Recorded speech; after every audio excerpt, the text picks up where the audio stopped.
Hi friends, welcome to my channel. இங்கே பாருங்கள், நான் ஒரு வித்தியாசமான ஒரு சாம்பார் தான் செய்ய போகிறேன். பருப்பு கொஞ்சம் டெய்லி பருப்பு சாம்பார் போடுறத ஒரு நாளைக்கு இந்த மாதிரி செஞ்சு பாருங்கள். சூப்பரான இது ஒரு ரெசிபி இது வருங்க. கடையல் மாதிரி இருக்கும். உங்களுக்கு வெங்காயம் கத்திரிக்காய் போட்டிருக்கேன். ஒரு வதக்கிட்டு அதில் தக்காளி போட்டுக்கோங்க. தக்காளிக்கு அப்புறம் 2 பச்சை மிளகா நான் சவுச்சோ அரைஞ்சி வச்சுருக்கேன். அந்த சவுச்சோ இதில் போட்டுக்கிறேன். சவுச்சமே போட்டு ஒரு சிட்டிகை மஞ்சள் பொடி, ஒரே ஒரு ஸ்பூன் மிளகாத்தூள், ஒரு 2 ஸ்பூன் பைத்தம்பருப்பு போட்டுக்கோங்க. இதை அப்படியே மூடி வச்சு வேக வச்சுட்டு எடுத்துட்டேன். திறந்துட்டேன். 3 விசில் விட்டு திறந்துருக்கேன்.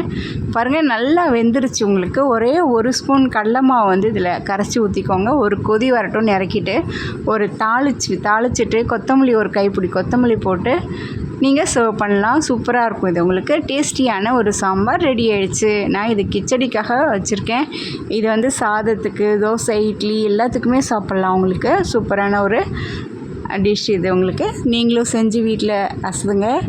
எனக்கு கமெண்ட் பண்ணுங்கள். நம்ம சேனலை சப்ஸ்கிரைப் பண்ணாமல் பார்க்குறீங்க, ப்ளீஸ் சப்ஸ்கிரைப்